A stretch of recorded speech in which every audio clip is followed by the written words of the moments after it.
Hello and welcome back, everyone. Hope you're all doing okay. Hope you've had a great week, and it's been on the whole, like, conflict side of things on all around the universe. Apart from the usual fights that happen, there hasn't really been any overarching fights that have dominated the news lines, but there has been some significant changes, which we are going to dive into in this video. There has been some big changes to Pochven, and we are going to go into that, into much more detail into that. But if you are new to the channel, guys, subscribe to the channel, of course, naturally, as I always ask. And we are trying to get ourselves to 5,000 subscribers. I did have an original goal of 10,000, but that, looking back, was quite optimistic, but I do like to be optimistic about these sort of things. But if we get to 5,000 by the end of this year, I'll be absolutely over the moon, and I really appreciate it. If you are not subscribed, because I think about 50%, 60% of you are not subscribed, if you do subscribe, I would appreciate it massively. And also, you do get notified when videos go up, and also there are giveaways on some of these videos. Not every video, but some videos there are giveaways. Right, we are going to dive into this. There is a few things to look into. There's some stuff that's not surprising, but there's also some stuff that's actually quite surprising, so stay tuned, guys. Let's get stuck into this.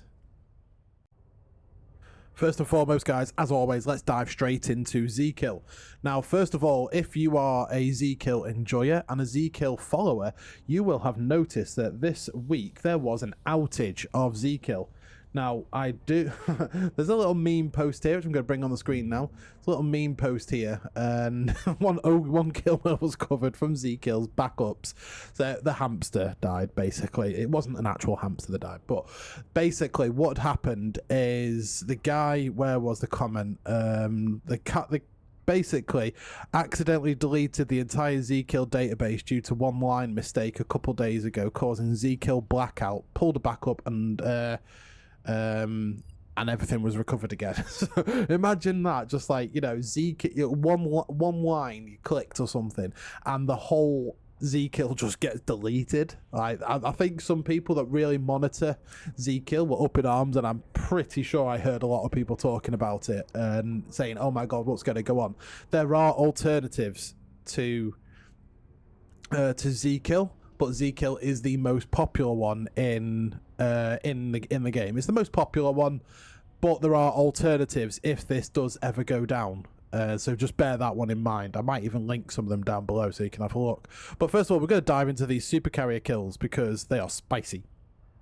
So this one is Galaxier, and with it being low sec, the 90% loot drop was in effect, which there was a lot of stuff dropped. And there was a lot of what looks like they had ships already in the cargo. A lot of stuff already in the cargo. So there was ships in the structure bay. Was it? Yeah, ships already in the ship maintenance bay, structure bay. Ships in the ship's maintenance bay. There was a lot of cruisers and stuff like that. So I don't know if this guy was moving around and he got caught with his pants down.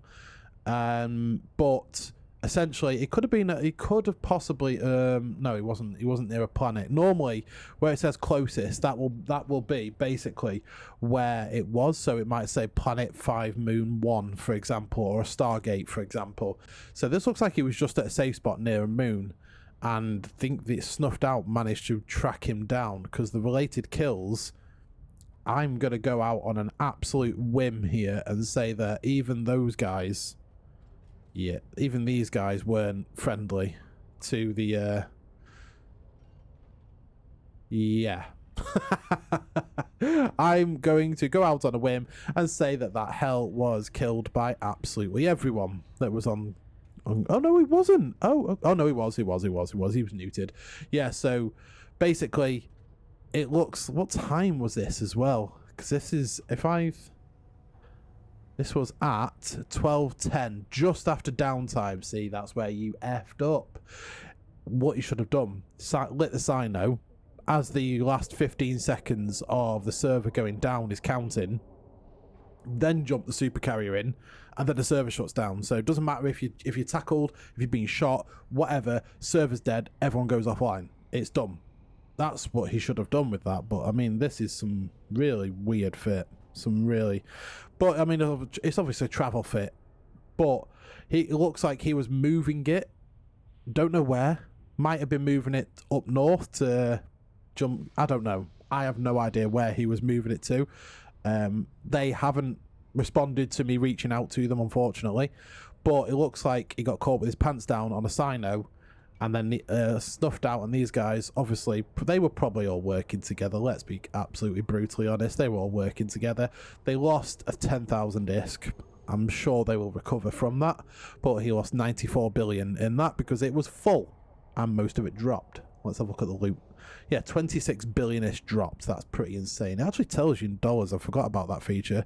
$142 just in that one ship. Nice.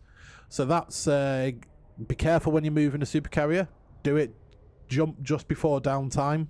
So the server shuts off while you're... while you've just jumped in. And then you're safe. And then you rinse and repeat. So let's move on to the Knicks. So the Knicks of Pandemic Horde. Again, 14 billion dropped, which was quite tasty. And there was a lot of... yeah, he was running a crab beaker, so he had a Horde. He had some other small tackle stuff in the ship maintenance bay. He had also refits and stuff like that in the fleet hangar. And he was running a crab beaker because they'd done the most damage. And let's have a look at the... This looks like it, yeah, it did have the response fleet drop on it as well. So Horde have their Supercarrier and Titan response fleet for when dread bombs happen. They jump all these in and they just nuke whatever's on the other side. But unfortunately, it didn't save the Knicks. Now, everyone says, oh, it's just a Knicks. Supercarriers are not strategical assets anymore. They're not, I wouldn't say they are strategical assets, but I can tell you now, if an alliance lost a huge portion of their super fleet, the dinner bell would ring to other alliances because supers, in big soft battles, supers play a huge role. You can feed thousands of dreadnoughts and still be fine, still have your super fleet fine. But if you lose your super fleet, you are essentially, when it comes to soft warfare, you are dead in the water until you recover. And everyone else in nullsec will know that. But losing one is not like end of the world. I believe they take a month to build. I haven't built one in a very long time. I built 3 actually a few years back, but I can't remember for the life of me how long they take in the oven. I believe it is about a month, whereas a dreadnought to replace is substantially less. So that's the value of them. Also, I mean, these supercarriers do take ghost site loot and a lot of wormhole gas and other assets that are needed, that which is just beyond me on why, but that's a completely different topic. Oh, what? There's a token wyvern.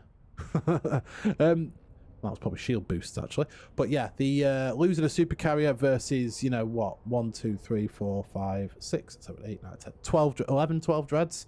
And losing them's not too bad. Losing a supercarrier, it's a bit more painful than losing the dreads. But it was a 90 billion kill, and it was, again, another dread bomb in Ethereum Reach, which Ethereum Reach, just so you know, is... Let's move over to the map here. So this is Ethereum Reach here, this region. So you can highlight it all nicely there for you. That's where a lot of these drops are happening, because their capital... their Pandemic Horde's capital is around here somewhere in E something. It is around here somewhere, and all their umbrella range is here. So everyone runs all their beacons here. If you're running beacons out in these areas, you're dead. You are dead. You ain't getting saved. But it is, because we've got cash, because we've got all these different entry points, it is so easy for the Horde and us to sneak dreadnoughts across the border, which is why... I'll just bring that back up, which is why these dread bombs are happening. They're not logged off for long periods of time.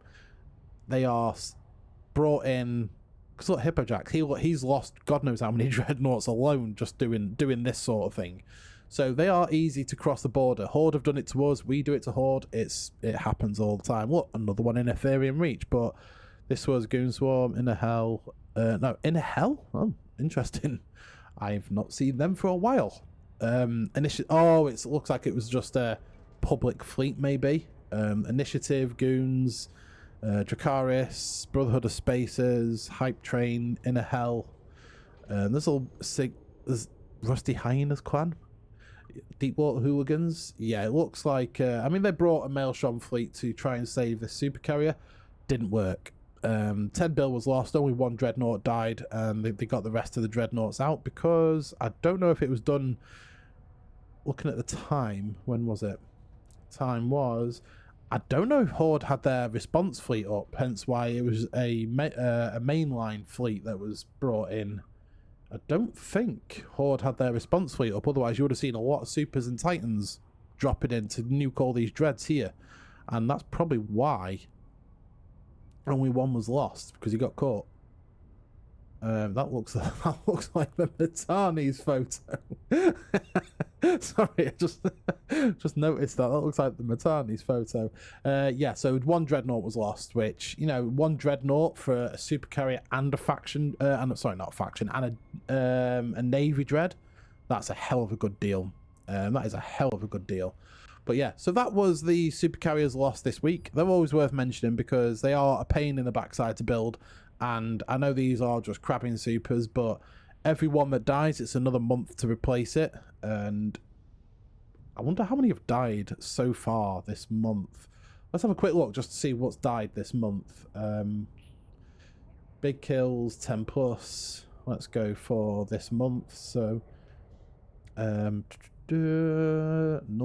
Let's change that to. Oh, bloody hell! These guys have been losing. They've been losing. Wow. Okay. Interesting. Probably should start with doing those. Probably should start doing with those. Okay. So let's drop capitals. Yeah. So if we go. Oh, hang on. Nullsec. Nullsec. Yeah. Okay. So this month looks like. Or is this last 7 days? Is this last 7 days? It is last 7 days. I could do 90 days or...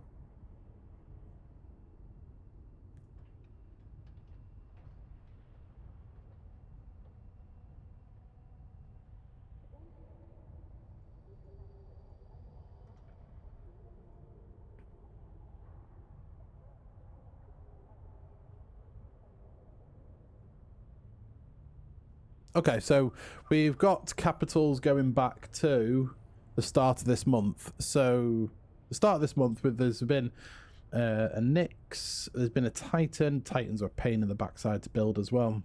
Dreadnoughts are not, and Dreadnoughts and Rorquals aren't really hard to replace. But so one Nyx, one Titan. God knows how many Dreadnoughts. Another Nyx, another Nyx. Hell, an Aeon. A Nyx. So there's quite a bit that's died in the last oh, spoilers. There's quite a bit that's died in the last month when it comes to supercarriers. So we're going to come away from this now, and I do want to quickly go to a couple things on Pochven because something quite big has changed in Pochven. Now it's not an update from the devs. It's none of that. It's basically a Astra House. It doesn't. That I don't know why it's not showing as dead, because it should, because all this stuff was ejected out of it. Long story short, there's a YouTube video here of Warlock Industries, does some really good cinematic videos. He covered it's only a 5-minute video, so it's easy for a quick and easy watch for you, and he's done some really like story time with it, and he's done some cinematics of these structures dying. I will link the video below for you. But there's 2 citadels that have died, one in Ala and one in Kanaka, and these cannot be replaced at all because you cannot anchor any new structures in Pochven. You can't do it. So anything like any citadel that dies is never coming back, and a lot of people that don't have standings use these to clone jump, to repair ships and stuff like that. And I believe there's still Fortizar and a few Athenors dotting around. I don't know if that's going to be destroyed, but Observatory Great Bear, these guys are multi-boxers in... Well, not multi-boxers. There might be multi-boxers, but there's a lot of them, and you see them. They are very, very active in Pochven. Very, very active. So we've got a lot. I mean, a lot of people stored a lot of stuff here by the looks of it, and there was a lot of stuff trying to. I think all this stuff was docked here and historically docked here, I haven't checked over my name actually. I probably should check at some point if I had anything there. I can't remember. But all these ships were left in there and blown up, and the list goes on and on and on and on. But you can just see how many ships here. 185 shuttles on one side. I don't know why it's just done it like that, but it's probably because it's trying to pick sides, but there isn't any sides to this because everyone has lost something from having it left in there. But 1,000 ships, 100 billion, 130 something billion, which doesn't sound much, but when there's also, you can when you factor in, because everything that everyone had in their hangar as well also dropped in containers, which you can see on the video. So apparently each one was like over $1 trillion in loot just sat there with from people's hangars and stuff like that. Now I don't know if this is the start of something new, like with, so there it is. I don't know if this is the start of something new, but it looks like the initiative were destroying them, and I don't know if they're going to war on these citadels that are left in Pochven to remove them all, because so you got even Loru, he lost a Baba Ogre in there. So I don't know, but there's a lot of stuff that's been lost forever. So all these ships and all those structures cannot be replaced. So that's a huge change, and I don't know if people are going to now go around and destroy every other citadel that's in Pochven. If they are, that means there'll be no citadels, there'll be nowhere to tether. So people, you could get docked, station camped, because you can't tether or anything like that. So it will be station games, and if you don't have standings, you aren't going to clone jump. If you don't have the right standings, you aren't going to repair your ship in station. There's a lot of implications with this, and I want to keep an eye on Pochven just to see if the rest of these citadels get cleaned up. I know there's a Fortizar, and I know there's a few other citadels.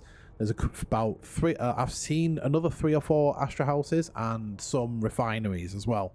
Now these are legacy structures from before it became Pochven, but they can't be replaced, as I've said God knows how many times now. So let's move on.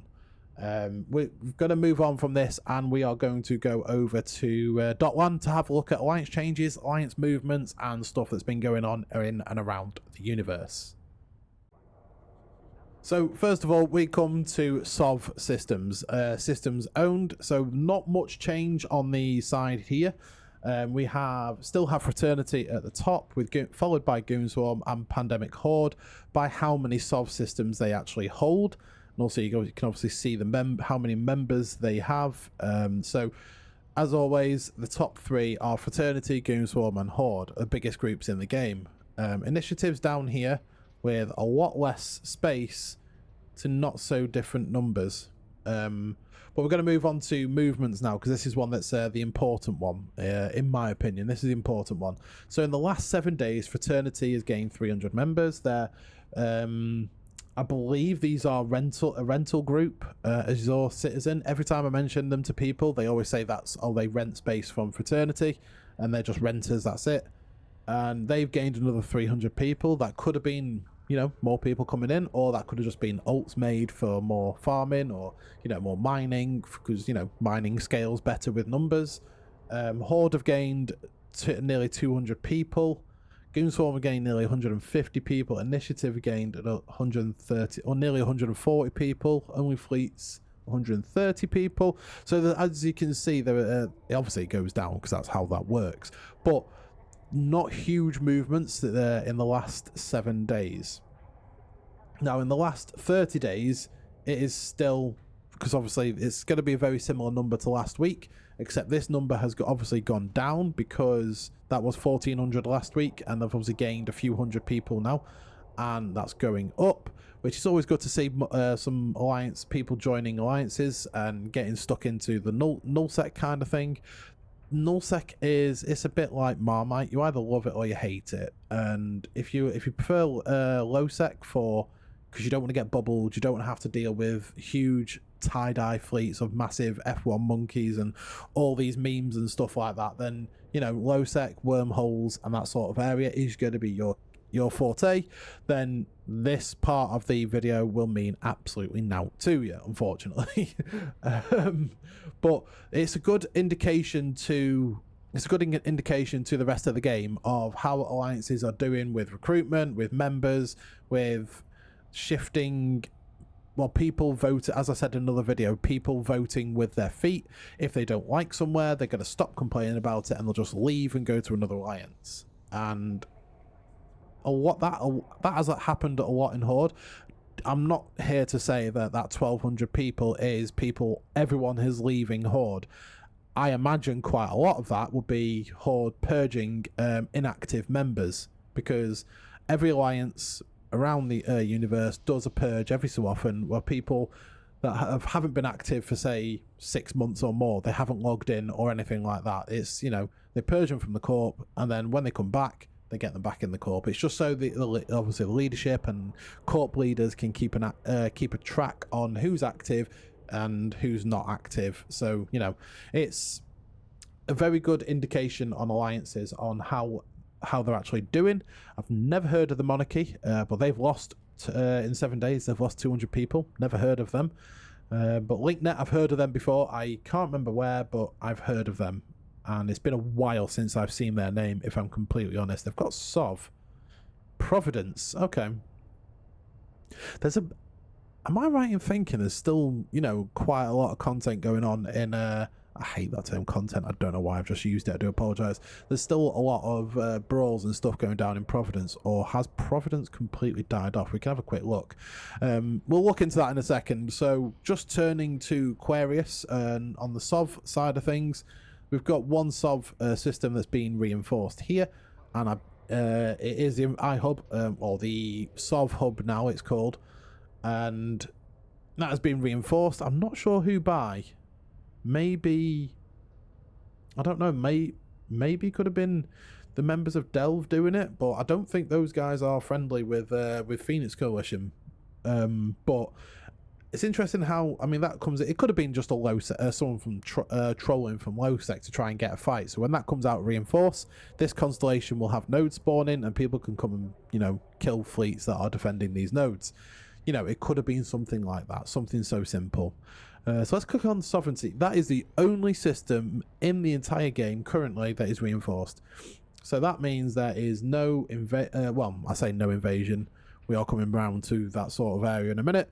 That means there is no meaningful active campaign on people trying to take someone else's SOV, which segues me nicely into my next section.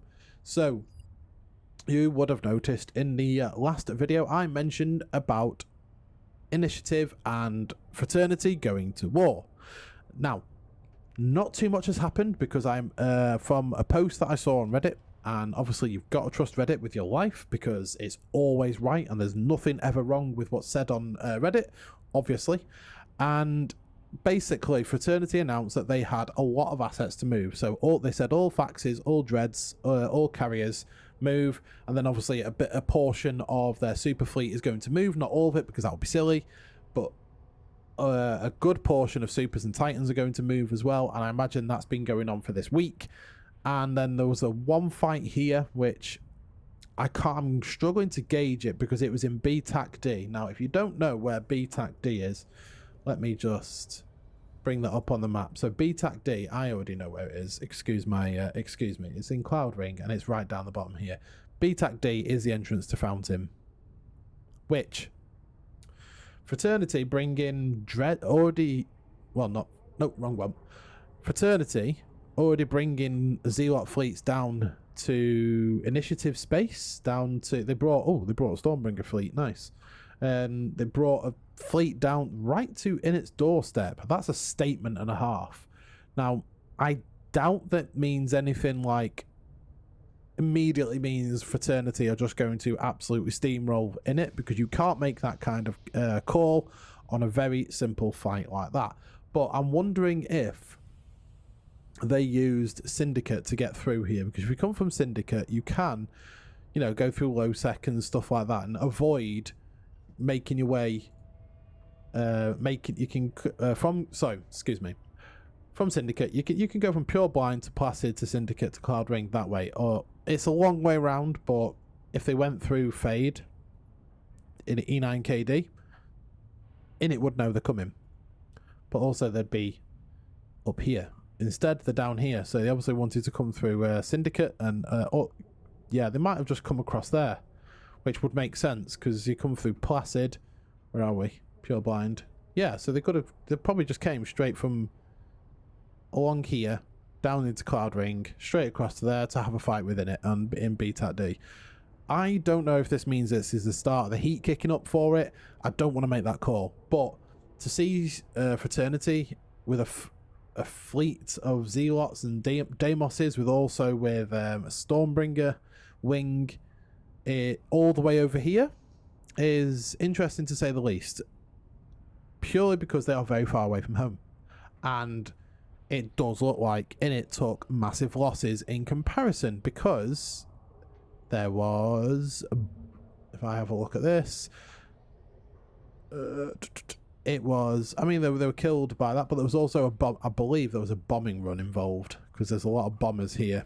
I believe there was a bombing run involved, which took out quite a bit of the fleet.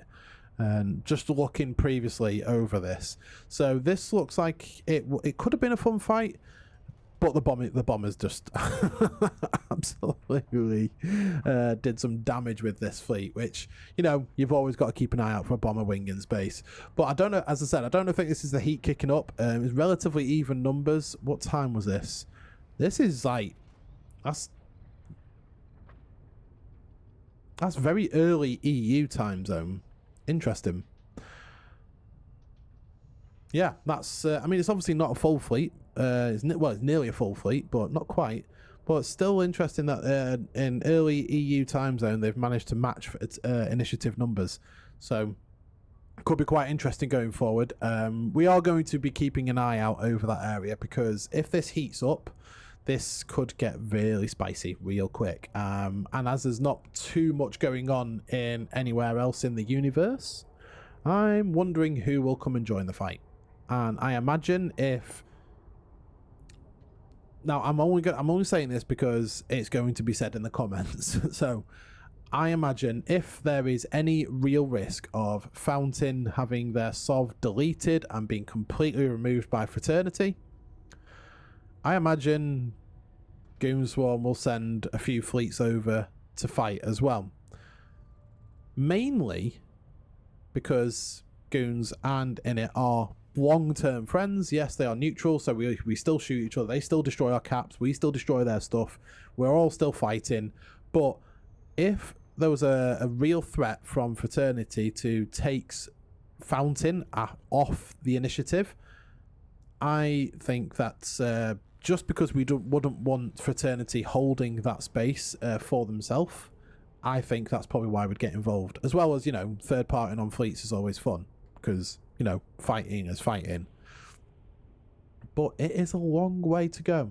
So I don't know how logistically viable that would be to go all the way from here over to here without... Because we've got jump bridges, we can get to here, but then we're all the way through neutral space, and we wouldn't go through bloody high sec because that would take even longer. So realistically, I think I wouldn't say they'd be on their own completely, but I think it'd be, I don't know, it'd be a very, very hard task to do. And I saw a post somewhere that Fraternity's bridges went all offline this week. I don't even know how true that was. I saw a picture and there was like no jump bridges here, which is really weird, unless they were changing systems, so they all went offline for a day. I don't know. Or I think there was a post saying, and people were saying it was Initiative Special Forces were reinforcing all their answer blexes out here. I don't know. But if you do know, let me know in the comments down below. And we're going to wrap it up there, guys. That is pretty much everything that's happened this week in EVE Online. Apart from this this brawl in Wormhole space. So there was a brawl in J151530 in a class 5. And it looks like Mercenaries Sans Frontiers unfortunately got absolutely obliterated by the looks of it. There was no vacancies, Nighthawk fleet with a dread. No, it's not a dread, sorry, a lift. Oh, and 2 dreads, my bad. 2 dreads. And it was 2 dreads and a lift. So it was, and on the capital side, it was kind of even. Apart from they had a Naglfar fleet issue. They have their place. I have the place. They're just not, I'm not a massive fan of them. So they lost 41 billion and they lost 14 billion. So all in all, it was a good fight in Wormhole space. These fights are super fun to be part of because it's not, huge tie-dye slugfests. It's just, 50 dudes versus 45 dudes nearly. And you're just brawling it out. There's caps on grid and, every person counts. It's super. These fights are super fun. But guys, I'm going to leave that one there. As I said, there has not been too much happened this week, unfortunately. It's been a relatively quiet week in the whole fights and sort of stuff. So I will be back with you later on in this week. As I said earlier on this week. I don't know how I'd do that, but I'll be back later on in this week with some more footage. I have got... It sounds daft, but I've got one of the best frigate fleets I've ever been on in my life, and I've got it recorded. It was absolutely insane. You should see the damage that that this fleet did. It was obscene what we did with them. So that is coming later on this week, and I hope you enjoy that one. Check out that video I did with interview with Bjorn B, or CCPB, you know him as you know him. Check that video out. Really, really great talking to him about everything Eve and stuff that he's been up to and what he does in CCP after being a streamer. But guys, I hope you've enjoyed this one. Apologies, there's not much more juice or spicy stuff in there. It could have been really nice, but unfortunately, that's just the way the cookie crumbles. But take care, and I'll see you later on this week. Have a good evening.